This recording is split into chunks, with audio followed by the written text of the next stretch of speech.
colleges figure out if there is any other grants or endowments that they can award a student.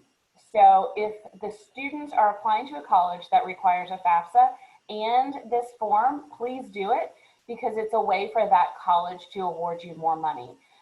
But like I said, the colleges that are represented here tonight, we actually don't have that. That's not a requirement for us. We just want you to submit the FAFSA. Okay, great. Second question, what classes should you take as a freshman, the first classes that you should take as a freshman? I'll go. This is going to be a little bit different for everyone depending on what you're studying, but in general there are some, we call them basic classes that almost every student can expect to take. So that would be like English and math. Psychology is a really common class. The good news is you don't have to figure this out yourself. You're not going to have to be Googling or looking through course catalogs. You'll be able to meet with an academic advisor and tell them what you want to study, or if you're undecided, and they're going to work with you to build a plan for the classes that you need to take.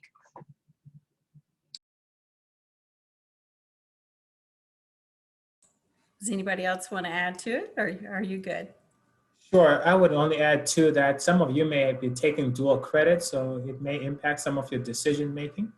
So while that is the case, just be open to what that may look like. So while you've taken dual credit, some of the colleges may say you may need to take another section of that course similar to that, just to build your skill set before you go into those advanced classes. But it's good to take dual credit if you've taken it. Great job there. It helps you on getting ahead in a sense, but just listen to your advisor and make sure you know who your advisor is. That's the most important thing. I had a student who emailed me this afternoon and said, just want to make sure that I'm taking the right classes. And because we work so closely with you all, that's where we say, no, you need to work with your college advisor. That's why they're there, and that's how they can help you. Anybody else want to add? Okay. Next question. Is moving to a new environment stressful for a lot of students, especially if you have students from out of state?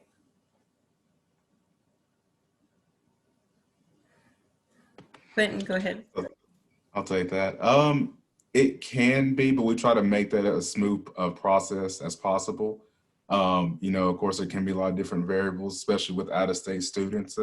And I know especially for our freshmen this year with the whole COVID situation, it might add a little bit of extra stress. And we're hoping, you know, follow-up next year might be a little bit different, but back to normal. But while it can be stressful, we definitely are here to help throughout that process, which we can start talking about that as, you know, as soon as you get admitted, if I can get admitted, then we can kind of start having that conversation about housing requirements and things of that nature. But we just want to make it as easy as possible. Kevin, did you have something to say? Yeah, so the reason I want to jump in on this is my dad chose his school because it was the closest to his hometown as possible, because he was a mama's boy and wanted to be home every weekend. So if you know that's you, maybe picking a school that's kind of close to home so that you can visit on the weekends.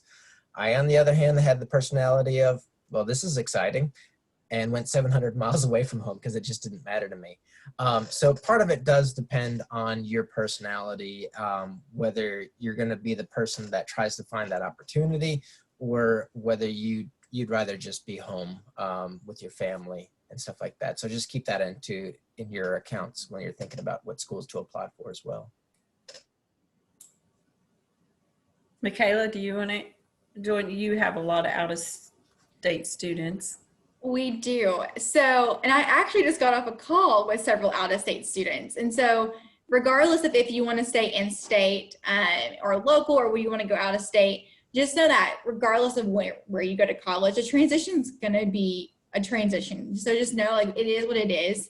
I only went an hour and a half away from home from school, but at UK we have 40% approximately of our students are from out of state, and they'll all tell you different reasons why they chose to come here.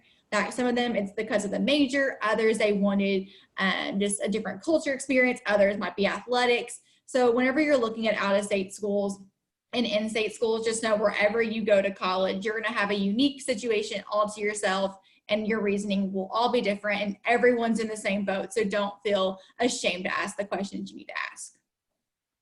That's great advice. Anybody else? Okay, go ahead, Caitlin.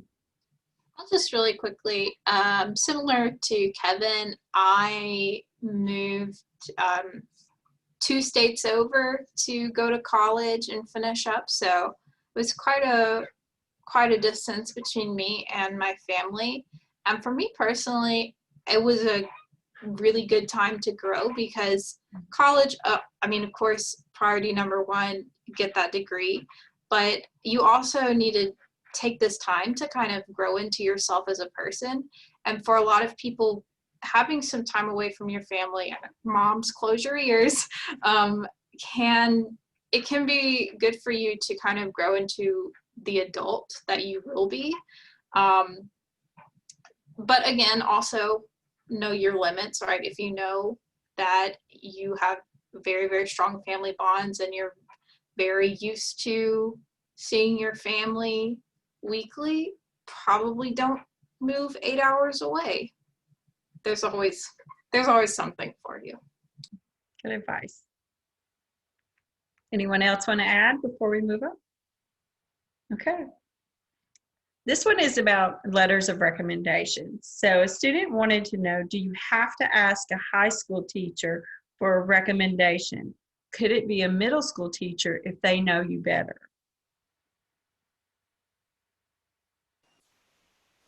I will answer that one. Yes, it does need to be a high school teacher who you took a class with. And the reason behind that is because we would like to know who you are academically currently. And so there's a difference between who you are in middle school and who you are in high school, just like there's going to be a difference when you go to college. So we want a more recent letter of recommendation from a teacher. And some schools even allow you to send in a letter of recommendation from a guidance counselor. And so when you're looking at everyone that you know that you have been with for the past 4 years at your high school, find someone that you've taken a class with or that you've worked with, like your guidance counselor or Miss Bates, to help you with that letter of recommendation. Anyone else want to give advice on that? I get that question a lot, you guys, of like, who should I pick to do the recommendations, and especially with test optional, and they're hearing that those are more important than ever. They're really trying to figure out who the right person is for them to ask. So if you have some other advice to add on to Alex, that'd be great. Are you seeing some more impactful ones that are starting to come in than you have before?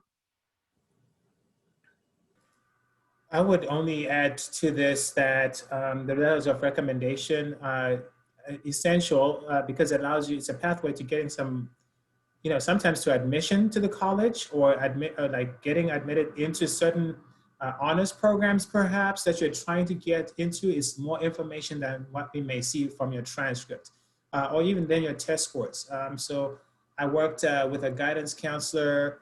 The young man had applied for one of our honors programs. The guidance counselor said, I think this is why you should consider this young man because you're not seeing the full picture. This is what the student has been involved in. So somehow the student had applied for the program, didn't tell us one of the most important things that could have helped him. The guidance counselor stepped in and I thought, wow, this will help that student stand apart.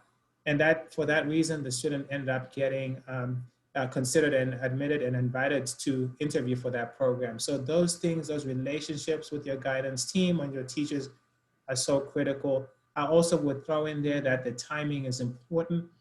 We have got some of our deadlines coming up here in about 3 weeks. So if you have not reached out to it, I wouldn't ask the teacher a week before. is not a good thing. They probably may not write you a strong letter. They would love to help you, I'm sure, but it's probably one that is not going to be representative of your body of work. So I think you know the timing is also important too. Okay. Okay, one of the questions that they're asking is, other than the FAFSA, and is there anything else that they need to submit for financial aid? So Kevin, that may be a question for you or some of the others. I'm not sure if they're really talking about scholarships as well with this, but if you want to bring in about scholarships at your schools along the way with this, this would be a great time to answer both of those at this time. So generally speaking, when your FAFSA is kind of your one-stop for a lot of schools, but not for every school. So a lot of schools are now using the FAFSA as their financial aid application, but not every school. So when in doubt, check with the schools that you're looking at, because you don't want to miss paperwork simply because you didn't do a little bit of extra little asking around or searching on their website or something.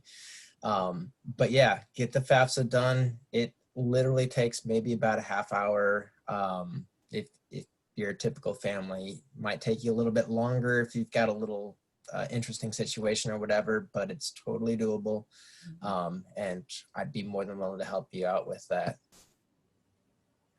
Okay, so would you all like to touch on scholarships and the deadlines, because we know those are coming up and pretty quickly. One of the advice I always give the students is to try to have applications, FAFSA, and scholarships all done before Thanksgiving break. So would you all agree with that? There are nods. I can chat a little bit about scholarships to kick us off. And I know a lot of universities, I can speak to UK specifically, it's a little different this year just because of COVID and how we're handling it with test optional versus just all the different wordings you're going to see out in the admissions world. And so, for instance, for UK, we still have our primary academic and competitive in our departmental awards. But then here soon, stay tuned, this is a spoiler, we are going to be releasing some additional funding. I have absolutely no clue what they're going to look like yet, so don't ask me too many questions. But a lot of universities will have maybe scholarships for ACT and GPA applications versus just GPA applications. I see some nods, so maybe I'm not crazy for thinking that generally. So be on the lookout. But the biggest thing with scholarships is just please apply early. Don't wait until the deadline. Some universities could potentially in fine print put as funding allows. So be on the lookout for that, as well as those deadlines are hard deadlines. So if it requires certain criteria, it's the university level. There are thousands of students applying and we can't extend those deadlines for you. So be on the lookout. I know for us that is December 1st and we take it pretty strict. And so if you have questions, just please make sure you're working with us and your guidance counselors to get your transcript, any ACT scores. Look for the words official ACT if needed for some awards, and all those fine print details. Okay, Caitlin? I just wanted to pop in because BCTC is a little bit different. So our priority deadline for scholarships is February 1st, but again, sooner is definitely better because you don't want to be rushing at the end. And our scholarships are first come, first serve. You know, we give you the money that we have, and then if you apply later and there's no money left, even if you would have gotten a scholarship, there's no money. One thing I would say, a lot of scholarships, BCTC and other colleges are going to require you to write some kind of an essay about yourself. So if this is something you aren't feeling very confident in, maybe you don't think that you could just sit down and kind of crank out an essay with every scholarship you apply for, now is the time to start asking for help with those, with your Miss Bates, with your teachers. You can say, hey, can you give me some tips for writing a strong scholarship essay, because most scholarships are going to require that of you. Yeah. Quentin? And as we'll touch on Eastern Kentucky scholarships, of course, we still have the in-state merit scholarships, which don't require anything. You just accept GPA and test score. Because we are test optional this year, I know we're still trying to work on some things because there may be some more changes to that. And also there's some other things definitely with diversity scholarships. We do offer that. But on top of that, we know we're looking to hopefully roll out some new things, hopefully here sooner than later. So stay tuned on that one. And some other things that we're planning to do. And with our scholarships, outside of the foundation scholarships, which can be like coming from a department specifically, those do require, a letter of recommendation and a different application to fill out. And of course, the diversity scholarship, the Rodney Gross, that one does too. But outside of that, we don't require, anything else extra for our scholarships. And like I said, if you have any questions about that, just feel free to reach out to me. Thank you. Caitlin, you got something else? Yeah, sorry, just real quick. And I also want to remind students that the scholarship application is definitely the time to brag about yourself. So fill out all the information boxes to the fullest. If it's asking you, what do you do for extracurriculars? What do you do in your spare time? Don't leave anything out. Like, really take that time to brag on yourself and give the scholarship committee the fullest picture of yourself. Because the more they know, the more money they might be able to give you. Okay, I have 2 hands go up. Okay, we'll go with Kevin and then we'll go with Quinn. Kevin, go ahead.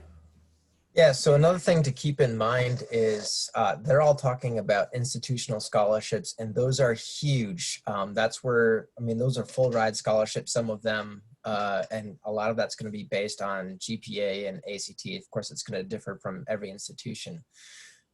But there are also private scholarships out there. So if for whatever reason you don't get the institutional scholarships that you were hoping for, if you still are needing a little bit more in funds, take a look for those private scholarships. There's plenty of search engines online.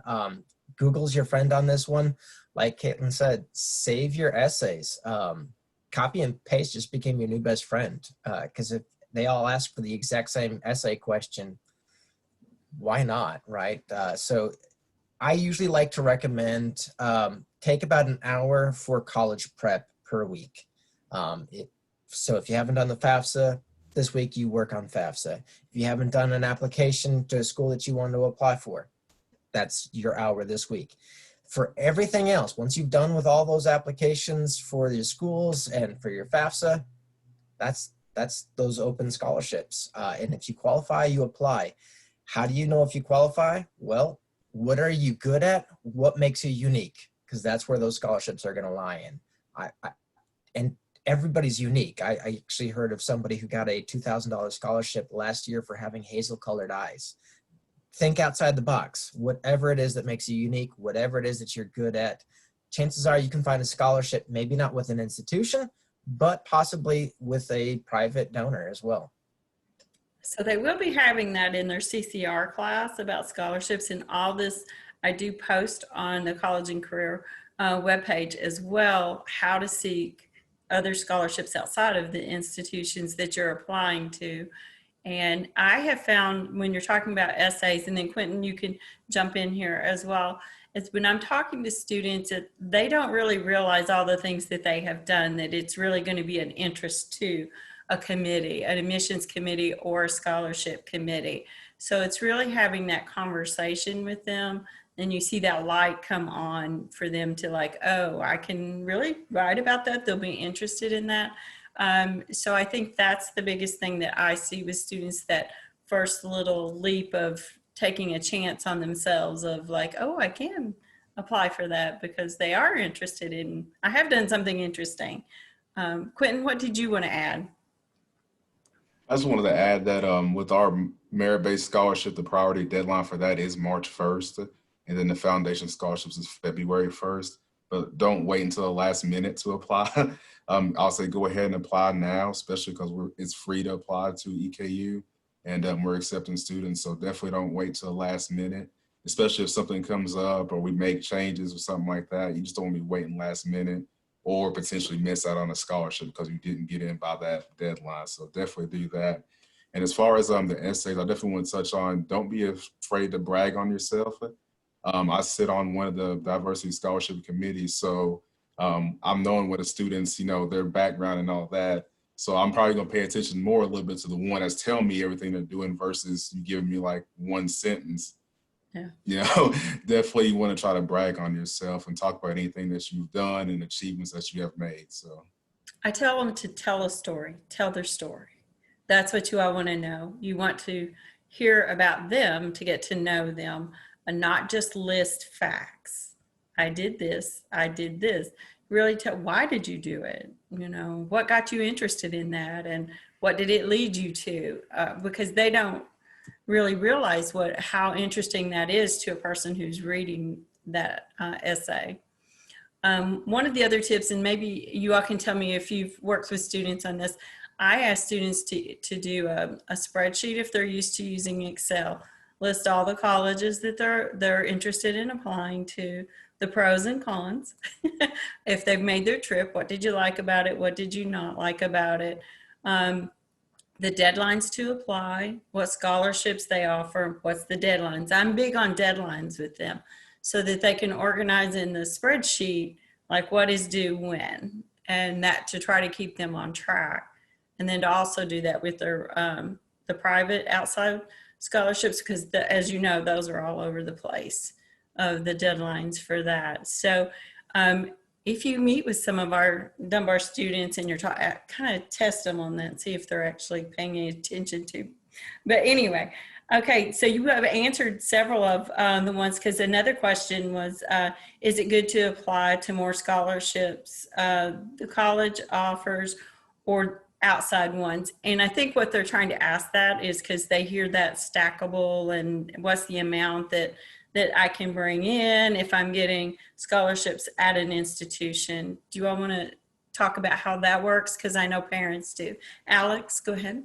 Yeah, so typically how I always explain it to students and families is that any outside money, so that's an outside scholarship, grandparents want to offer up a couple $100 to pay towards the bill. Colleges accept all forms of money. So when they start asking about, well, I received all of these outside scholarships, first and foremost, fantastic, because that means that student took a lot of time to apply and to turn in all of those applications to the outside scholarships. And those go with the student no matter where they are choosing to attend college. So apply to as many of those as you possibly can. Then when it comes to the college side, we are all just a little bit different. So it depends. And so, for example, at Transy, we have academic scholarships. There are only certain other scholarships that we offer that are stackable on top of a Transy academic scholarship. Those outside scholarships, bring it, keep bringing it. But there's just certain ones at Transy that you'll be able to stack on top. So for example, if you receive an academic scholarship and you play the piano, you can stack the Transy Fine Arts Scholarship on top. And so that's kind of where, depending on the schools that you've applied to, you'll want to work with us, everybody that you see here, on figuring out, okay, well, what am I eligible for? What stacks? What doesn't stack? And in the meantime, definitely be working on those outside scholarship applications. Good. Michaela? So I will second everything Alex said, which I typically do, as Ms. Bates knows. But with UK, if you are a mom or a dad and you work at the university, please talk to me before you assume a scholarship stacks on top of your family education benefit. There's some fine print that causes a lot of confusion, and I don't want your bill August of your freshman year to look $6,000 different than you expected. For most awards, it stacks just fine. There are just a few that, because certain awards are labeled solely for tuition, and your benefit is just for tuition, they can't necessarily stack in excess of tuition. So we adjust a lot of awards to, it's your benefit, you're gonna get the max amount that you can, but I wanna work with you individually about your specific circumstance. So keep that in mind. Good. Kevin? One of the questions that I get a lot is, how do I get my keys money? Can I pocket my keys money and stuff like that? So if you want to pocket your keys money, this is what you do. Apply for a lot of other scholarships. It's no different than if I were to go to the grocery store and I want a candy bar. Now I don't have the dollar it costs to buy that candy bar. So I asked my mom, hey, can I have some money for a candy bar? She gives me a $5 bill. She says, keep change. Now I can give that $5 bill and the candy bar to the clerk. The clerk's going to give me the candy bar back and the change that I now get to keep, that I can buy future candy bars with, right? So it's no different when it comes to school. If you get more scholarships than what school costs, they're going to give you a reimbursement check. That's how you get your keys money. That's how you get, well, paid to go to school. That's a good way to put it. Anybody else want to add? I would only add that maybe I am passionate about trying to help the student as much as I can. So don't be shy to let us know what exactly this may look like. This is your time to be honest with us. I don't want to set unrealistic expectations or things like this for you. So you let me know. I'm very open to, if you're looking at applying for a certain scholarship, an external scholarship, and you say, hey, can you review my essay? I'll be glad to do that. I'll be glad to take the time to do that because I know that's important to you. And I'll try my best on this side to find what I can find for you. So being honest in these times, like I think someone was saying, let us brag about yourself, brag about, some of the, not necessarily, but share about the hardships that you are facing in your family situation. That's something that I will take to bat and fight for as much as I can. So that's the one thing I would say. I have a student that I'm working with and has applied for all these scholarships. I'm like, wow, look at that. And so that, every so often, if I find a scholarship, that's the student I'm going to look and help and reach out to. So think about those things as you work with your admissions counselor. Talk to them and let them know what you need. One of the things I always like to tell students, they really need to get to know the admissions counselors that are visiting Dunbar, because each of you are assigned to our students, and I've worked with all of you, and I've never seen such hardworking advocates for students, that you're really wanting them to help them through this process and to help the parents. So I'm hoping that parents are listening to this as well, and that you really encourage your students to start this relationship building with the admissions counselors. They can answer so many questions, and they can also advocate for them at the institution, whereas I can't. I don't have the people at Transy or EKU that they know the people that they need to go to talk to for you, and they need to know you and to know your story to be able to do that. So I really want to encourage all students to do that. Okay, so I'm going to go on to the next question. This one is about housing. So I've been admitted. What is the next step for me, including housing? How are dorms selected, and how do I pick my roommate? I'm sure you all get that question a lot. Who would like to take that one? Michaela, go ahead. I can kick it off. So I love this question, probably because I loved my living on campus experience, in which I low-key still lived on campus as an adult. Of course, the residence experience is a little different at every university. And so this year, what I would suggest is applying early for admission, so that way you can apply early for your residence hall at any university. It's a domino effect. It's COVID. There's always adaptations going on right now. So apply early so you can set yourself up for early decision for then your housing, which I know sounds crazy to think about where you're living this time next year, but as soon as you're admitted, I know at UK, you can go ahead and apply for housing. And then what will happen, every university is a little different how they handle it. For UK specifically, you apply early action for housing. I always talk about early action until it's too late to talk about early action. So if you apply early action, it doesn't commit you to even live on campus. I didn't say that. So what you can do is always withdraw before the deadline. I tell you to apply early action. That way then in the middle of spring, you'll be in that first pool of students that gets an email from us saying, here is your room slot window.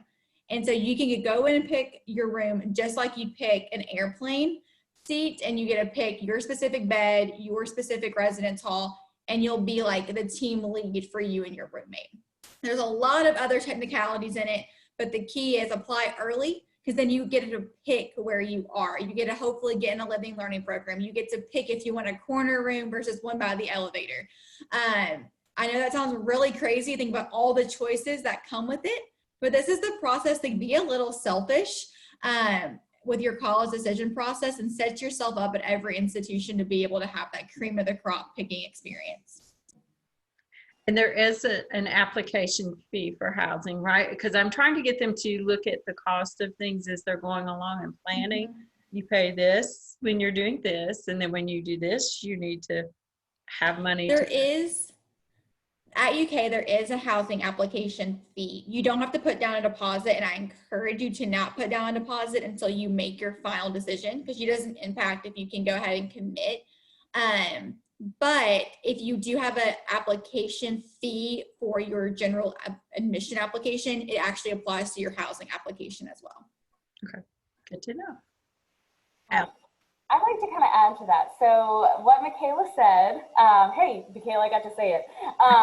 So really and truly, every school is just a little bit different. And so for a smaller school like Transy, what will end up happening is that we won't have to start our housing process until May, June. And what that means, though, is that we wait until students deposit. So the sooner you deposit, we're keeping track of that. And this past year, what we did was that depending on when you deposited will be when you get to pick what dorm you live in. Like Michaela said, what dorm you live in, what floor, what room. And then if you have a roommate, your roommate kind of gets to come with you. So we're doing it a little differently than we ever have, and it worked out really well. But exactly what Michaela said, the sooner you are admitted, the sooner that the communication that we are having with you, it changes. Until you're admitted, everything that we're sending you is apply, apply, apply, and come and visit, come and check out this website, watch this video. As soon as you're admitted, we're going to change that communication, and we're going to start getting into the details of what it means to enroll, what it means to be a student, what it means to join different clubs and organizations. So apply soon, and then everything else starts to kind of roll. And remember, everybody on this screen, we are going to do some things just a little bit different, but we all want you to apply early. Anybody else want to add? Okay, Quentin, go ahead. To kind of touch on what Michaela said and Alex said, apply early, just so like you're not waiting out basically, because with us, our housing application as of right now is scheduled to open, I want to say January. Mm-hmm. You want to try to be in that first round of kids that's going to try to start applying. If there's a particular housing that you really want, because some of them, once they go, then they go. You don't want to wait too long with that. So you have to apply and be admitted before you can apply for housing, where you really start having that conversation. And on top of that, with us, there is an application fee for housing. There might be some other things in the works with that, so stay tuned. The reason to check communications that you'll probably get from me, hopefully sooner than later. So yeah, just little things to think about. And of course, with housing, you have plenty of options, from traditional style housing to suite style housing. Prices are going to vary based on what you pick. And then also we're in Lexington. You do have or we're in Richmond, but students here in Lexington, you do have that option to where if you decide, maybe I want to stay at home this semester, you can commute. That is an option for our students here in Lexington. So just a couple of different options to think about. Okay. So you've answered some of the other questions, because one of it was after applying, what will be the next steps? So do you want to add anything else to what you've said on that part, like after you've applied? I think a lot of them, go ahead, Teach, you want to go ahead? Sure. I think after the student has applied, obviously, we would like for you to send us your transcripts and test scores. That's another vital step. And this term, I hope you as students there at Dunbar and across the nation just feel encouraged to go ahead and do that step of sending us your transcript. Because of test optional, I think that has opened up the possibility of access. And so some students who may have been hesitant to send us their transcripts, worried about their scores and whatnot. I hope you use this as an opportunity to say, I'm going to do the thing that has been less done, or travel the road less traveled. So that's the first thing with that. And then also when you get admitted, it opens up new possibilities. To what Alex said, is the communications change, and we can get you plugged into more cool things. So if I can get you admitted, I can get you to think about special visit opportunities. So when you start to visit schools, you can be invited to different things. You can start getting opportunities to applying for certain honors programs, all that kind of stuff. But unless you take that step, you won't be able to get there. And so that's something to think about. And then academically, I know housing is one of the things that people think about. But academics, one of the things that even Caitlin talked about is advising. So when you get to make a deposit, that allows us to help you start thinking about what classes you may be interested in taking, and having those conversations and preparing for that step, because that's essential. Because you want to go to college and say, yes, I want to go and have that college experience, but you want to know, what does this look like after 4 years? And so we want to help you with those conversations and help you connect with faculty. And that's what I love about the small schools too, is just that we can give you that opportunity to engage with faculty and get a better sense of what it is that you're going to be doing with your studies in the next 4 years or so. So this will go along with what you were talking about, but one question is, what is orientation? They want to know what happens at orientation. And it may be different everywhere. Caitlin, you want to go first? Well, the first thing I was going to say is that this is going to be different for everyone, but I think in general you can expect to have people in the college's first year center, or whatever iteration of a first year center that each college has. They're going to walk you through how to set up your student account, like tell you where important offices on campus are, basically tell you all the major survival steps you need to make it through your first year. So they're just going to provide you with a lot of resources. Right now, BCTC's orientation is completely virtual, so you would get an invitation to that through your email, and you could just choose a time that works best for you. Hopefully by next fall, we'll be able to have them in person. Yep, fingers crossed, Kevin. So the in-person ones are certainly longer than the virtual ones. The in-person ones will typically last almost a whole day, depending where you go. And at BCTC, we do provide options later in that day for students to do placement testing and get advising, or meet with any office if there's any loose ends to tie up. But it's really just a day or a session for you to learn the tools necessary to be successful in your first year. That pretty much sum it up. Okay, great. This one, Kevin, you probably, all of you may know, but it's, how will I know how much money I will receive from FAFSA and scholarships to know if I need to take out student loans? Will there be someone that can help me figure this out? Alex, you want to answer that? I'll start, and then Kevin, I'd love for you to fill in. So how it works, I'm going to go at 99% of the institutions, is that you need to be admitted. Is everybody catching the theme here? So you need to be admitted to the university. Once you're admitted to the university, their financial aid office is able to pull in the FAFSA information to award a student a financial aid package. From that, on that financial aid package is going to be the tuition, the fees, room, meal plan, cost of attendance. And so the cost of attendance is going to be the addition of books, traveling, supplies, miscellaneous expenses, that the Department of Education essentially has said, hey, you all need to make sure to put this on here. You then subtract from that total number all of the aid that you are receiving. So that includes the academic scholarships that you're receiving from the university. That includes your KEAS money. That includes, so at Transy, we have KTG, which is the Kentucky Tuition Grant for in-state students going to an in-state private school. Public schools have something similar, and I don't know the name of it, but you're going to be subtracting all of that, which will then leave that final number. From there, schools will then put on any federal loans that you're eligible for, and then I'm going to say on the second page, they're going to start putting on there other ways and information on other loans that either a student or family member, specifically a parent, can take out for the student to cover it. Some institutions also include on their payment plans. If you pay 50%, if you pay monthly payments.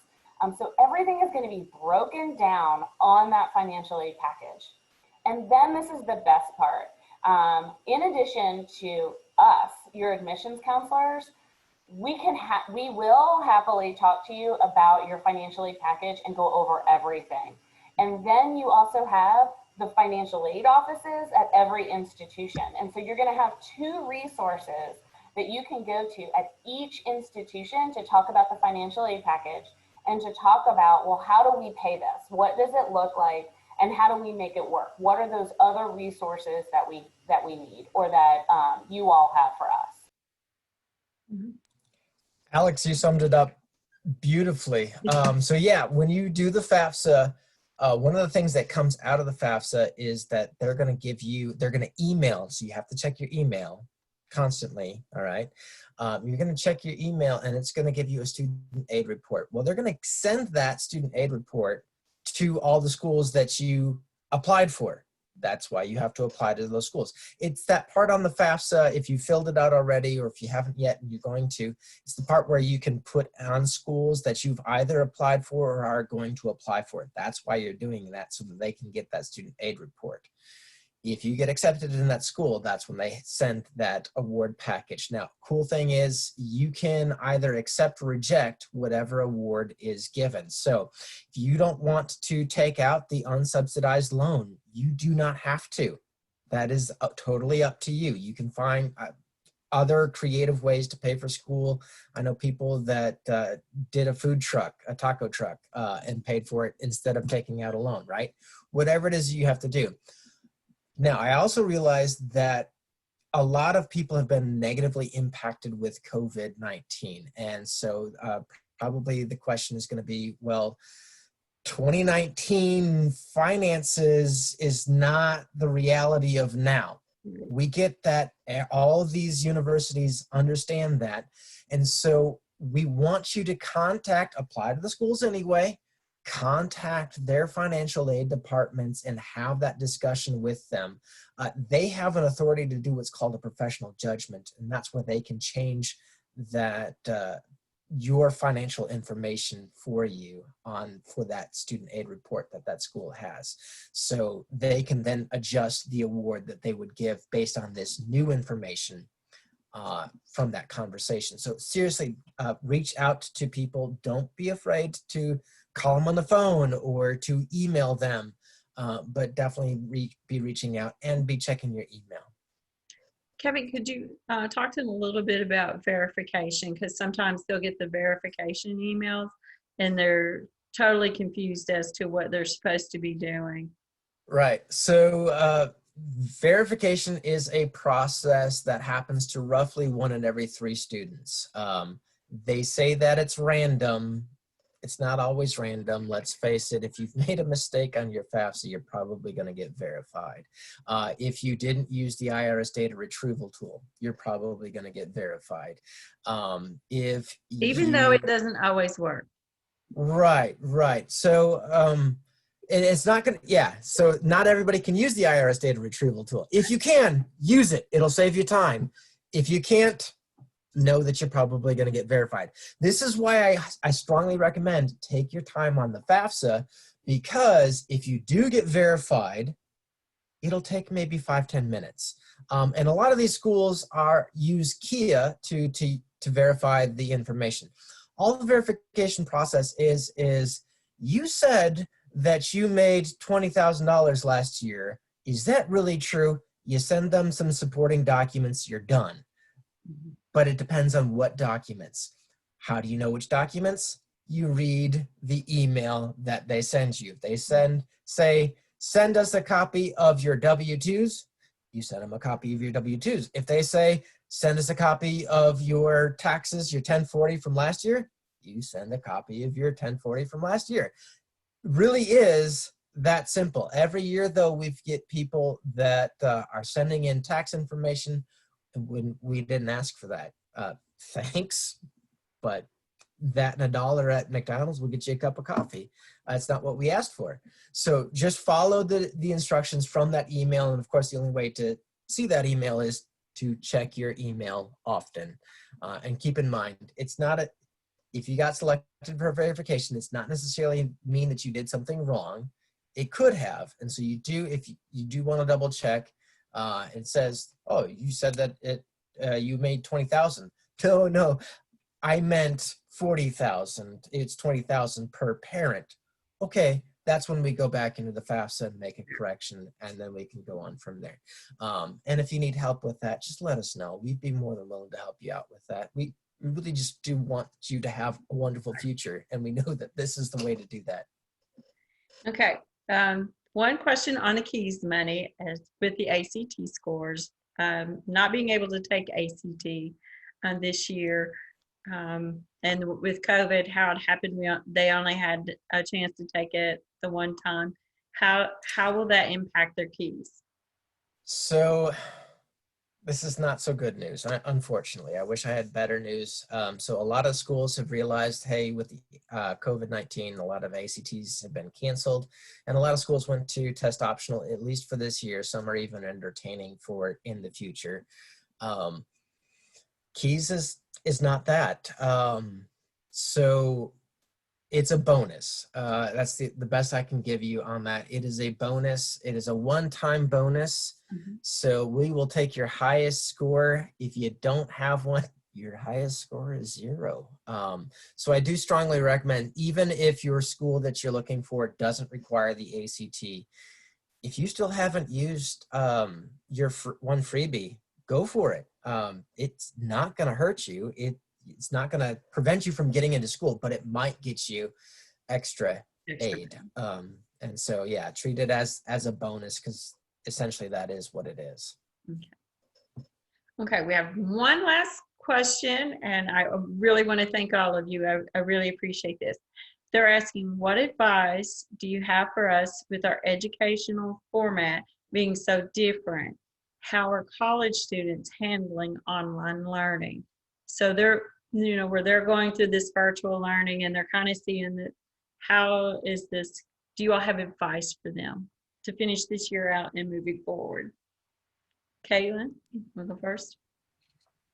You have got to give yourself some structure.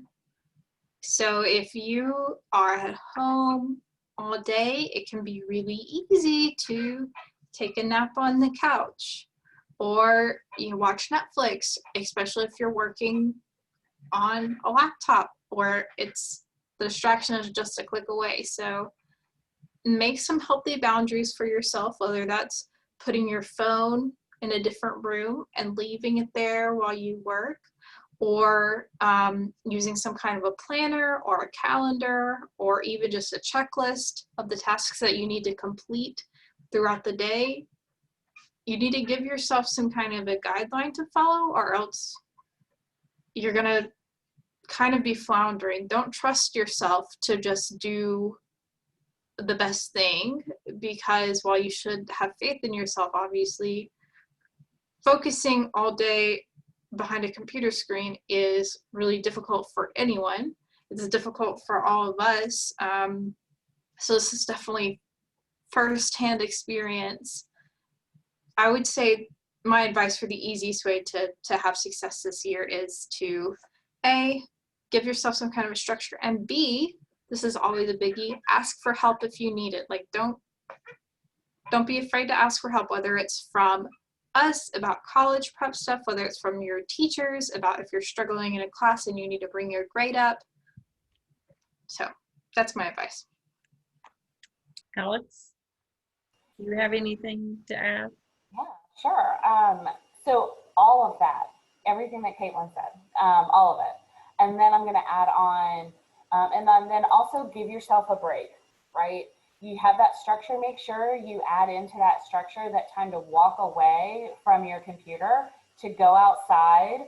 I am that person who goes outside and actually do a lap around my house. It's super weird, you know, but it's something that you need to do. And then when you are on a Zoom currently for your classes, and you more than likely students have their cameras off, and I actually completely and utterly respect that, but you might have a question and you don't want anyone else in the class to know, please use the private feature so that you can still ask your teacher for help without everyone seeing you ask that question. And I always tell students, you're not the only one who has that question, even though you think you are not. And like Caitlin said, ask for help when you need it, because there's so many people that you don't even know that want to help you. And if your teacher isn't able to, your teacher knows somebody who can. And so going back and kind of circling into college admissions, if you don't know, you are looking at a screen of people who all we want to do is help you. You've never met us. Well, you've met Mrs. Bates, but you know, you've not actually seen us in person maybe, but we're all wanting to help you. And you didn't even know it, and now you do. And so take advantage of what we want to do for you. Take advantage of the fact that your teachers and Mrs. Bates and your guidance counselors want to help you. Quentin, do you teach, or Michaela have anything you want to add? Michaela? I was just, all right. All right. I agree with everything Caitlin and Alex said, and I definitely want to even emphasize more, you know, taking a break away from that computer screen. I know I can't look at my computer for 8 hours a day, so it might include me going outside, working out, whatever the case may be. But give yourself a break, and like I said, time management, and you know, give yourself some structure, because doing online courses, whether it's here or it happened in high school or once you're in college, in case you're doing the same thing, it's easy to fall into that trap of like, well, I'll get to it eventually. Well, now I won't worry about it, it's just online. And before you know it, it's kind of just like an old downward spiral, just like that. So definitely, like I say, you know, give yourself some structure. And that's basically all I got on that. I think my best piece of advice, and this might be because I'm a current student in the evenings, is whenever you're in class, get in the habit of, even if you don't have your camera on, just make yourself sit upright. I know that sounds really silly, but if you're just laying around at home all day and you're passively listening to classes, that might work in a high school class, but let's say you're taking a dual credit. I know a lot of you at Dunbar take dual credit, or maybe you never, let's hope I'm not right, but let's say this time next year, we're still doing some form of hybrid for your first semester. I'm just gonna take a deep breath as I say that, because who knows what will happen. We want you to succeed, and to succeed, you need to actually process the information. And yes, have a structure like we've all said, but when you're actually in class, make sure that you're attentive. Even if that means you need to turn on your camera so you're making eye contact with the teacher, because in a college setting, get in the habit of, the teacher could call you out at any moment just to ask a question. So get yourself in the habit of engaging even in a virtual setting. It's not to scare you, that's just my piece of advice. I would only share that you got this. You can do it. It can be done. And I cannot even fathom the level of adjustments you have had to make, whether it's you as a student or your parents for that matter, or the teachers. Happy belated Teachers Day to those teachers out there. But you know, those things we do not overlook. We know that this is not easy in any form or fashion. I also want to share the aspects of rest. I was listening to the news this morning and somebody said the term 2020, which is after 20 minutes of looking at the screen, take about 20 seconds at least to look away from the screen at something that's 20 feet away from you or something like that. I think it helps you rest your eyes a little bit because, you know, this is a serious condition that could happen is your eye, your visual or your eyes getting affected. So please make sure you're resting your eyes. You know, there's that part. I would also say stay in touch with your guidance counselor. I cannot tell you how many students I've spoken in the last week or so, even yesterday, emphasizing that you need to know who your guidance counselor is. They want to help you contact them and talk to them about which schools you're applying to, all that good stuff. It's important so that they know, so that they can help you. So if you have not really been staying close with your guidance counselor, this is a key time for you to do that. And then finally, visit. So if you want to take a break, just go and visit a college. A number of our schools are doing that. It's a break and gives you chance to see what other college students from that college are actually doing. So I think that can give you motivation to work towards something. I want you to always feel like you're working towards something, and the work that you're doing is for a purpose. I know that for a reason. And so stay the course and let us know how we can help you. And thank you, Ms. Bates, for hosting us today. Well, thank you all for being a part of it and accepting the invitation to do this. I'm thinking that there are some new announcements coming up. We may have to get together again here and have an update of what everybody's doing, because this format seems to work, and to be able to get information out to students. It's kind of nice having all of you here to be able to hear what your schools are doing and being able to get it out to parents and students. So I appreciate you taking the time to work with us. Kevin and I are now going to step out and go to a FAFSA night virtually with students at Dunbar. So thank you again, and I'll talk to you soon. Thanks. Bye. Bye.